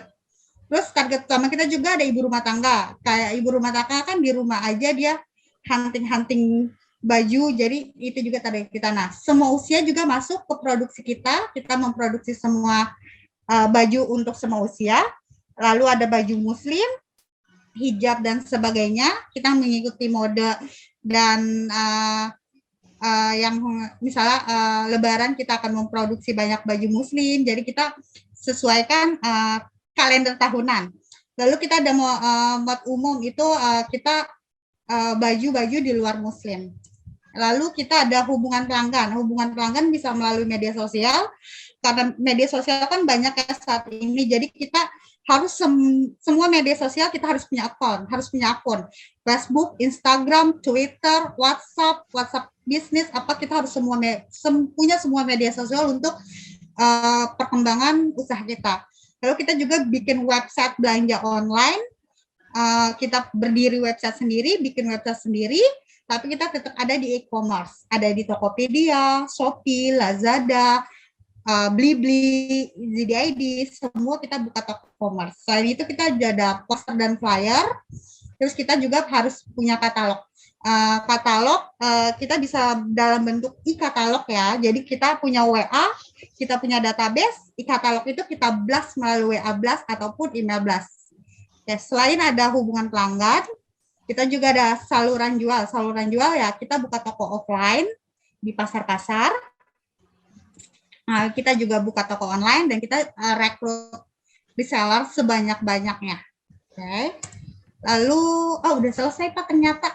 Oke ya, pas 5 menit Thank you, ya. Pak. Oke, thank you. Makasih. Thank you. Saya bayangkan ini pasti perusahaannya gede nih ya, karena melayani semua segmen dan pasti harganya ini enggak murah itu ya, karena kualitas. Nggak tenang Pak, harganya terjangkau karena ada di harganya terjangkau itu udah masuk value produk tadi Pak. Oke, terjangkau untuk segmen market yang dituju ya. Yes. Oke. Thank you ya. Kita beri aplaus buat kelompok 4. Berikutnya siapa? Ayo. Kelompok 2, Pak. Oke, silakan. Aquascape. Yes, go. Aku tim 2 yang tadi bikin share screen, tolong share screen. Mohon izin teman-teman, saya yang speaker ya. Boleh share screen?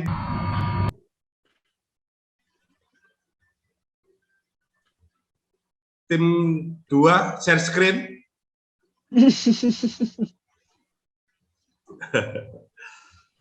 Yang nomor 1 coba. Wow. Yang nomor 1. Slide nomor 1. Slide nomor 1. Slide nomor 1.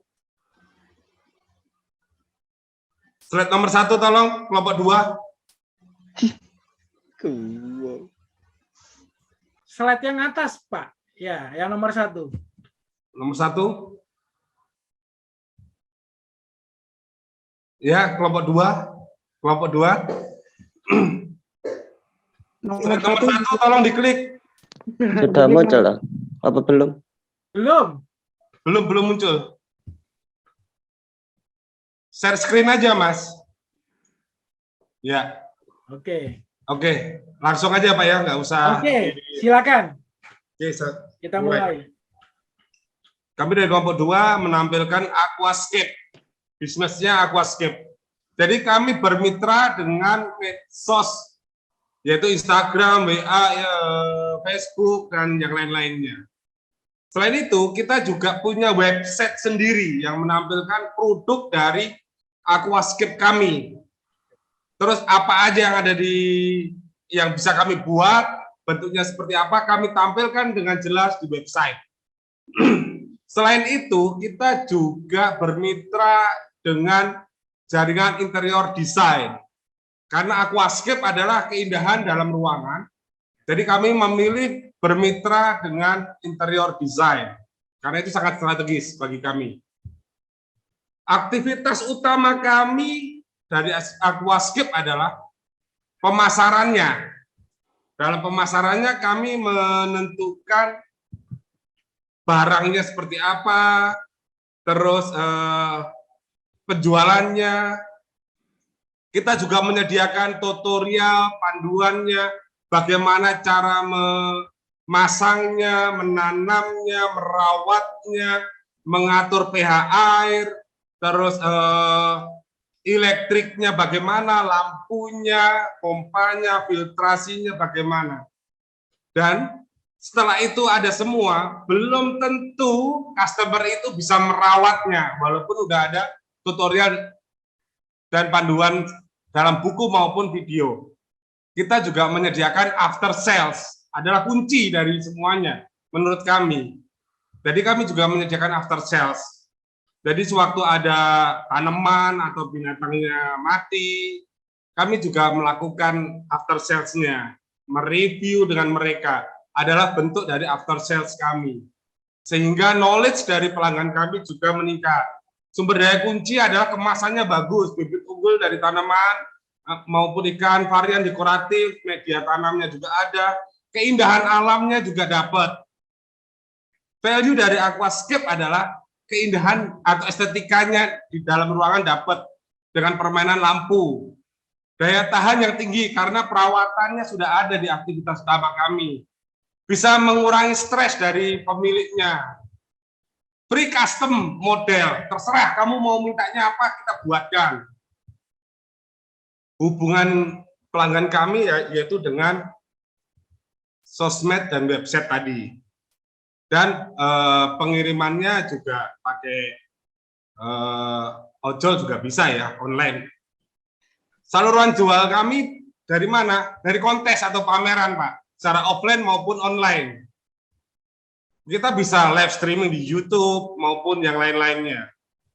Kita juga bisa masukkan ke e-commerce seperti Tokopedia, Bukalapak, dan yang lain-lainnya. Selain itu, kita juga membangun toko dan workshop sendiri. Sehingga customer kita yakin dan percaya bahwa ini kelola kita, dan kalau ada masalah bisa langsung datang. Karena tidak mungkin kita menyiapkan atau menjual barang aquascape seperti ini tanpa toko maupun tanpa workshopnya. Karena aksesorisnya ada beberapa yang harus kita buat.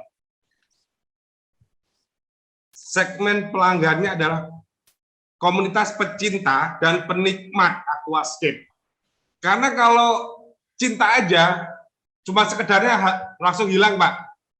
Ya. Itu seperti uap yang sebentar nampak langsung hilang atau musiman. Kalau penikmat dia akan terus berkelanjutan dan itu akan membawa efek bagi orang-orang sekelilingnya.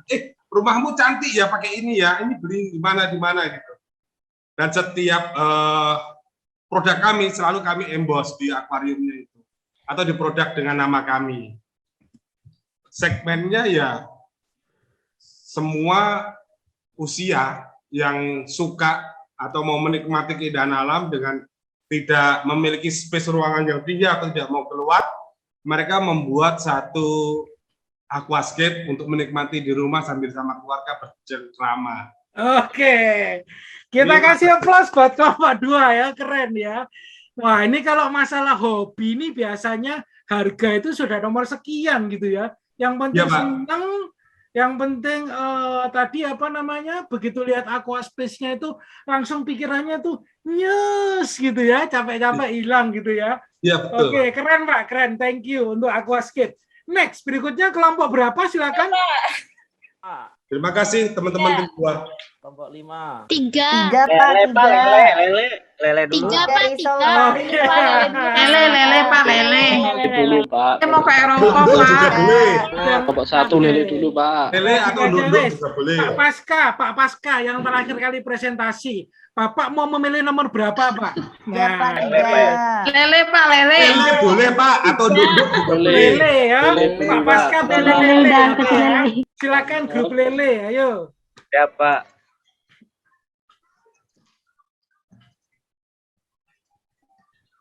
Silakan, Mbak Mel. Iya.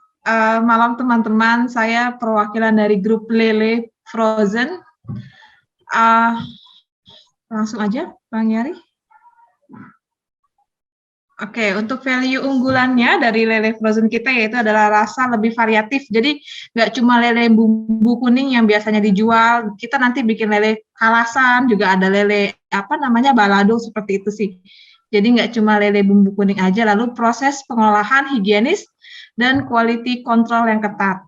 Lalu selanjutnya itulah praktis dalam penyajian, karena ini frozen jadi tinggal digoreng aja, nggak perlu pakai dimasak lagi, jadi memudahkan para pembeli. Selanjutnya itu lebih tahan lama, sudah pasti karena ini barang frozen, lalu harga yang lebih terjangkau. Untuk selanjutnya, nah segmen pelanggannya ini adalah ibu-ibu pekerja. Biasanya kan ibu-ibu pekerja tuh lebih suka yang simple ya, jadi mungkin kurang waktu juga untuk memasak, jadi ibu-ibu pekerja jadi segmen pelanggan utama kita. Lalu ada anak kos yang rindu mungkin masakan-masakan ibunya, lalu ada resto fast food, dan WNI yang di luar negeri. Jadi cita-cita lele kita ini kita akan memasarkan sampai ke Eropa gitu, Pak. Jadi nggak hanya di Indonesia aja gitu. Seperti itu. Lalu untuk selanjutnya, ini ada saluran jual kita yaitu adalah sales canvassing. Jadi salesnya langsung door to door ya Pak. Lalu ada admin online kita, dan kita juga menjual ada pada bazar-bazar yang mungkin dilakukan secara online ataupun offline. Lalu mitra strategis kita yaitu adalah media online. Media online semuanya kita masukkan termasuk dalam e-commerce juga. Kita taruh e-commerce juga nggak yang e-commerce nasional aja, kita masukkan juga ke dalam Alibaba supaya bisa kejual ke negara-negara lain yang mungkin rindu masakan-masakan Indonesia. Lalu ada resto dan selanjutnya itu supermarket. Untuk selanjutnya, hubungan pelanggan yaitu update sosmed. Kita akan selalu mengupdate di sosmed apa aja produk terbaru kita, lalu ada promo e-commerce, mungkin nanti kita masukkan ada hari Sabtu Minggu dapat free potongan 20%, seperti itu kurang lebihnya, lalu ada reseller. Oke. Untuk aktivitas utama kita yaitu adalah budidaya, yang pertama pasti. Lalu pengolahan dan pengemasan, kita pastikan pengolahan dan pengemasan kita dilakukan dengan baik, lalu ada pemasaran. Untuk yang terakhir adalah sumber daya kunci kita, yaitu adalah petani atau supplier. Petani ini adalah orang-orang yang membudidayakan lele-lele kita nanti, lalu ada fasilitas pengolahan, dan yang terakhir adalah bibit lele unggulan. Jadi kita pakainya bibit lele unggulan, jadi bukan yang biasa-biasa aja.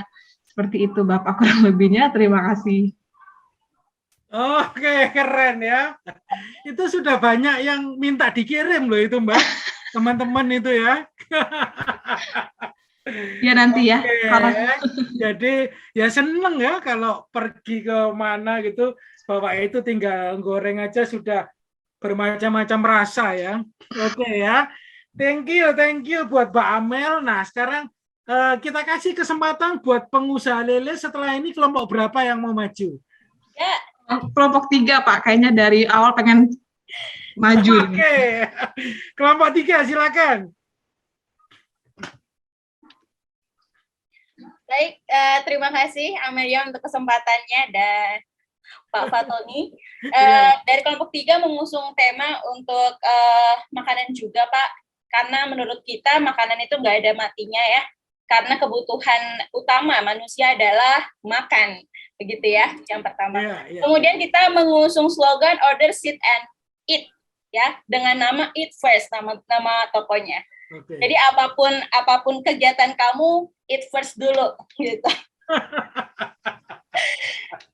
Oke, kemudian value unggulannya sudah pasti. Kita non MSG, kemudian ada fresh food juga dan frozen food juga.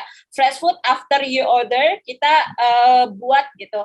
Kemudian high quality, walaupun itu fresh food, frozen food kita ada tanggal kadaluarsanya. Kemudian hygiene sekarang kita menggunakan mesin-mesin ya, dan tentu saja sehat.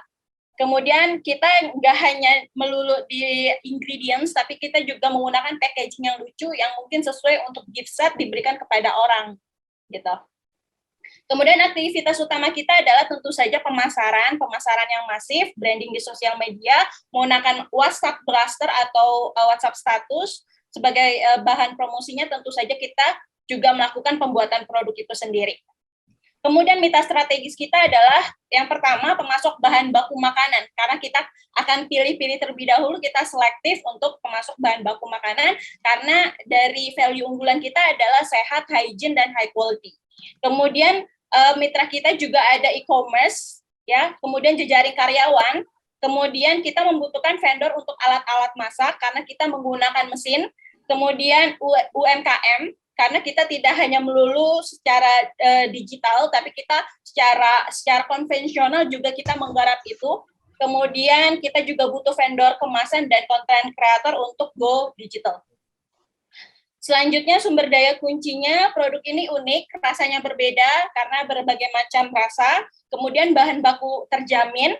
Kemudian brand yang kita usung itu karena kita menjual value, sudah otomatis brand kami itu terpercaya, dibuat oleh chef yang berpengalaman dan pengolahannya juga menggunakan mesin. Kemudian hubungan pelanggannya kita menggunakan sosmed tentu saja, kemudian ada seminar kuliner, festival kuliner yang memang banyak food blogger juga itu mereka pada masuk ke festival kuliner dan kita ada di situ. Kemudian kita juga menggunakan e-brosur. Ya, kalau misalnya e-katalog mungkin variasinya terlalu luas, terlalu banyak, kita hanya menggunakan single brosur yang hanya mereka lihat di depan mata, oh inilah produk kita. Kemudian kita juga akan bagikan sampel makanan gratis dan survei bagaimana rasanya. Kemudian kita juga ingin menggait atau menggrab para pejuang bisnis lain dengan menggunakan franchise begitu. Jadi walaupun kita menggunakan secara online, kita juga ingin menggunakan secara franchise. Kemudian saluran jualnya festival jajanan pasar, kemudian UMKM, sosial media, dan kita menggunakan combine channel, yaitu toko khusus untuk makanan kita, kemudian kita jual juga ke channel yang lain yang lebih bervariatif, kemudian tentu saja e-commerce, dan kita jual juga ke supermarket. Dan segmen pelanggannya tentu saja ibu-ibu mager yang mempunyai anak tapi harus tetap memberikan asupan gizi kepada anaknya, kitalah brand Eat First yang menjadi andalan ibu rumah tangga. Kemudian mahasiswa yang ingin mungkin menjadi reseller kita, kemudian dia juga bisa mengkonsumsi sendiri. Kemudian tentu saja yang masih ada social media user, ya. Kemudian tidak terlepas karena kita juga mengusung menjual juga ke franchise, tentu saja pengusaha kita akan grab juga, begitu Pak. Oke, ya ini yang makanan serba sehat ini ya. Sudah non-MSG, sudah higienis, sehat, packagingnya di samping lucu juga packaging yang rapi, yang aman. Ya, saya ingin dulu waktu kasus pandemi ini merebak, bingung kalau mau pesen itu, wah packaging makanannya siapa ya yang cukup aman gitu ya. Oke, saya rasa ini juga menarik ya. Kita beri aplaus buat kelompok 3 ya, betul ya, kelompok 3 ya. Oke. Thank you. Nah, terakhir kelompok kuliner, kelompok 5. Ayo, jangan mau kalah ya, jangan mau kalah sama lele yang lagi trending di grup kita ini. Ayo. Ya, silakan. Pak. Kelompok 5 dengan keterbatasan SDM nih Pak nih. Oke Pak, saya searching dulu Pak ya. Iya Pak.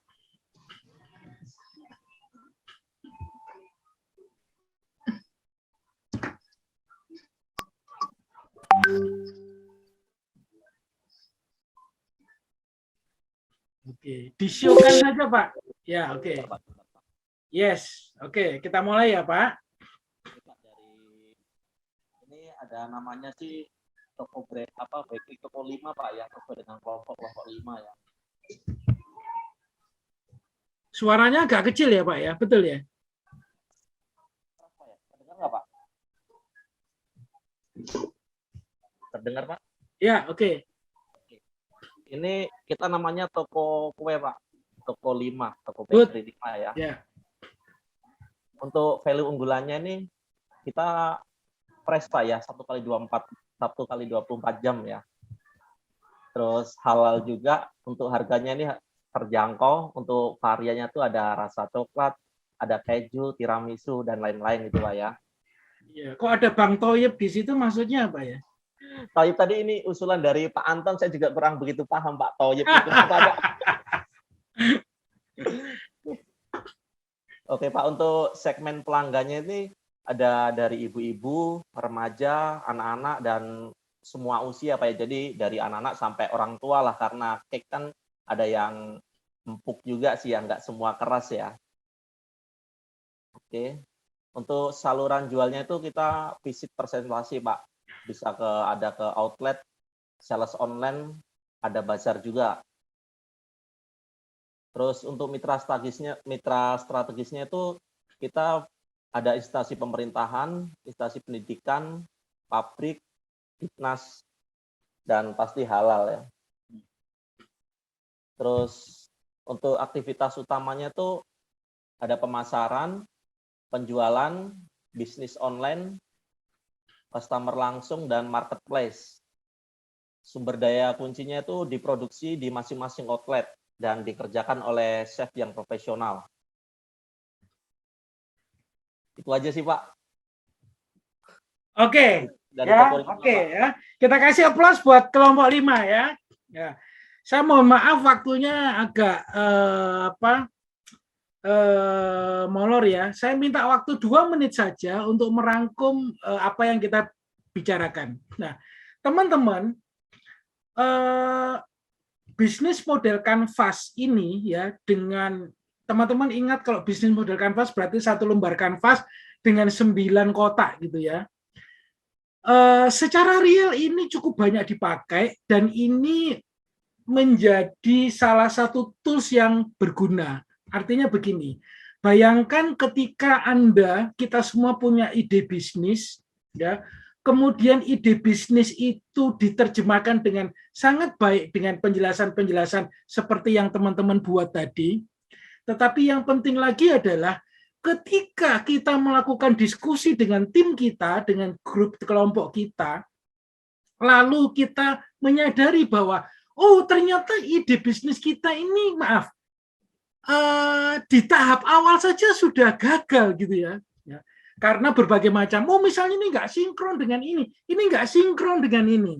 Maka Anda bisa bayangkan kita mengalami kerugian hanya pada selembar kertas dan hanya pada waktu di mana kita melakukan diskusi.